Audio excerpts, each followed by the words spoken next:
Yes. My name is Honorable Yakubu S. Yusuf, the SSA to Executive Governor of Kogi State on hospitality and tourism sector. So tell us, how has it been since you have been in the office? It has been very okay, very good, because as you can see, the Executive Governor of Kogi State, you have seen his template already. He set it very clear that his administration will be exclusive government. And from the inception, you see in terms of salary, before 25th of every month, already the salary is paid. And we're all feeling very okay as far as Kogi State is concerned. Nobody is complaining of salary. In the past, we know the issue of salary, but he was able to perfect it, and everybody is happy within the state.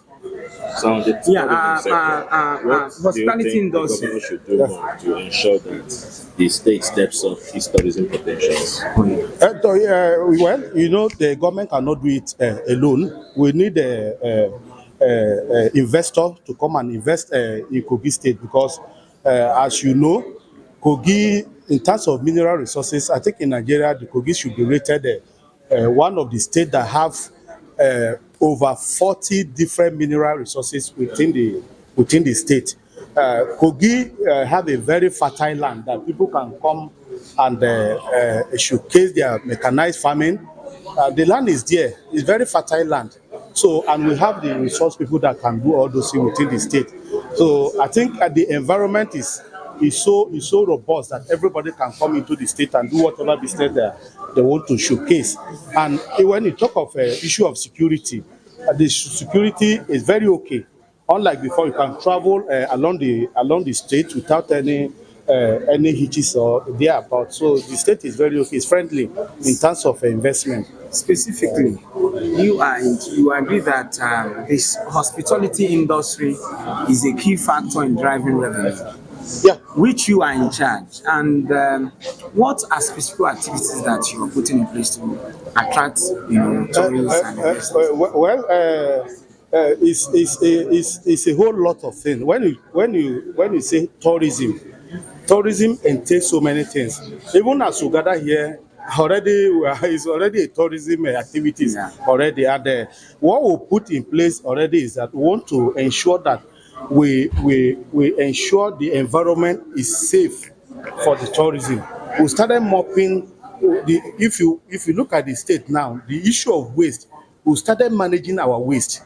And part of the government plan, I think they want to use waste in no time to use it to generate power within the state. Already we are managing our waste. So the environment is so clean now that it's friendly that it can equally attract investors to come down to the state. When you talk issue of tourism, you know, of course, that tourism cannot stage its position without having a very friendly environment that when you come in, you breathe a fresh air. Already that has been taking place within the state. So if I may tell you, help us showcase that state, that the state have potential to tap the resources we have within the state, both the natural resources, human resources, material resources. Kogi State has it all. So please, the journalists, you know your work, you know what to do to help us preach to the whole world that yes, Kogi is an environment for every investor to invest in the state. So what will you be taking away from here? Sir? What will you be taking away from here? What I'll take away from here is that most of the people that speak over there, they are major. They are looking at tourism because they were saying tourism should be able to contribute 20% to our revenue of the country. So if we have not taken that position, everybody should go back to drawing board so that we would diversify that economy back to the tourism sector. We should not always looking at oil, that everybody thinking that oil is everything. Oil is not everything. Look at Dubai. Dubai, most of their revenue today in that country is tourism. And you and I know that when it comes to issue of tourism, in the past, where is Dubai in the past? When you talk, when you look at the issue of oil in the past, where is Dubai compared to our country, Nigeria? But Dubai today, they have taken the lead. So it's high time we take back our glory, so that we'll tell the whole world that we are the main captain in this aspect, in this sector. So we need to go back to drawing board and take what rightly belong to Nigeria. Okay, my name is Omoife, Ambassador Omoife Tawia. I'm the Chief Organizing Officer for Abuja, I Believe Carnival.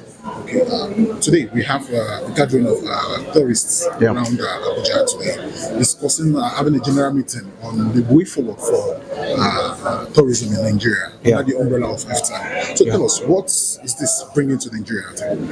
Well, it's coming at the right time. This is the time that collectively we should project or showcase the enormous tourism business investment potentials in Nigeria. Nigeria, in quote, is the giant of Africa, which it's obvious that we are endowed culturally and naturally. But channels at which these things will be sent out is what FTAN is trying to do now. The role of the private sector. The private sector is key. Microsoft is not government. Google is not government. But you see, when you engage the private sector in many aspects, just like the keynote speaker mentioned, the drive, a lot of dynamics will be in place. And Nigeria does need that now.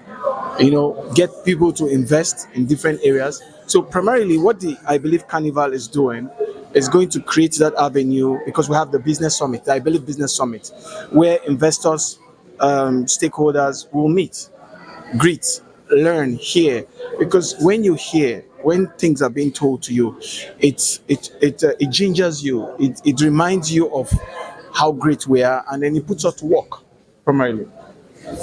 So what would be the way forward? What's the way forward for tourism? Most especially, I believe Abuja Carnival. What's the way Well, the carnival is slated for the 7th to the 11th of November in the city, the federal capital city of Nigeria, which is the FCT, Abuja.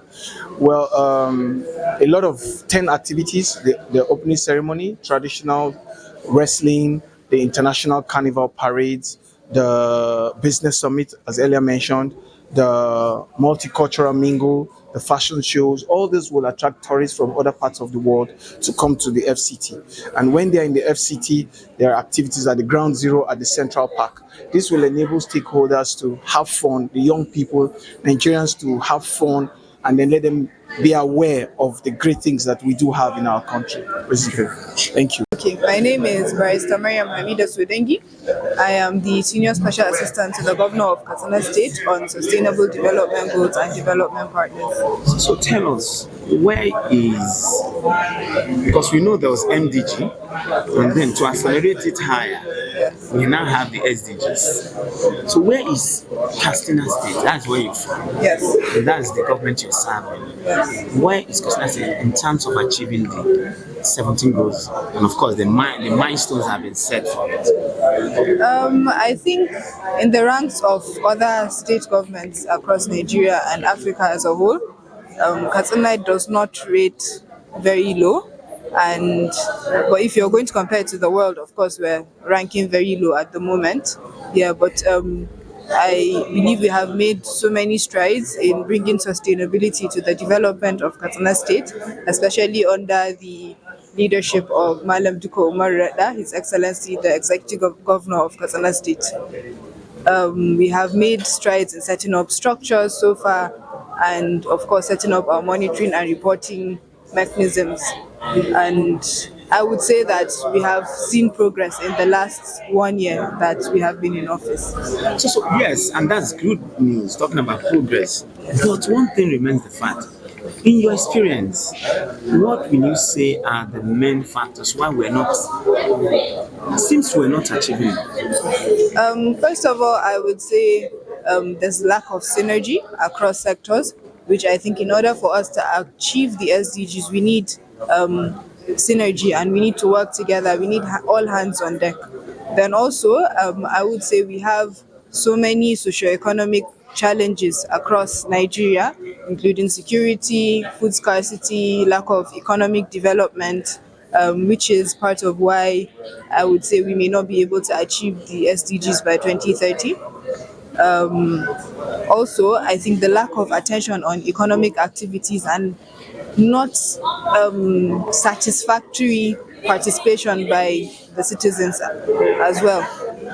The governor is one person that's so passionate about overall development in the state, which SDG actually, all of them fall in line with the SDG, Yes. all the indices. Yes. How has been the governor's support to your effort? The governor has been very supportive to our efforts in advancing the SDGs, because when we came into office, I would say we did not have a proper structure in place. We did not have any monitoring and reporting mechanisms. And in the 7 months that I have been the SSA on SDGs, I would say that these milestones have been achieved. Also, we managed to hold the first subnational convergence on SDGs here in Abuja a month ago, which was also supported by the governor's office and funded by Agile Projects of World Bank. Alright, so what will be taken away from here? What I'll be taking away from here is, first of all, the importance of tourism in terms of economic development in Nigeria and in Katsina especially, and how much the value chain of tourism affects every aspect and every sector of government. I know that after leaving this annual general meeting, there has been a focus shift for me in terms of looking at tourism and also in terms of promoting tourism and developing tourism in Katsina State for the betterment of the lives of the people of Katsina State. Thank you so much. My name is Mariam Hamida Sudengi. Thank you.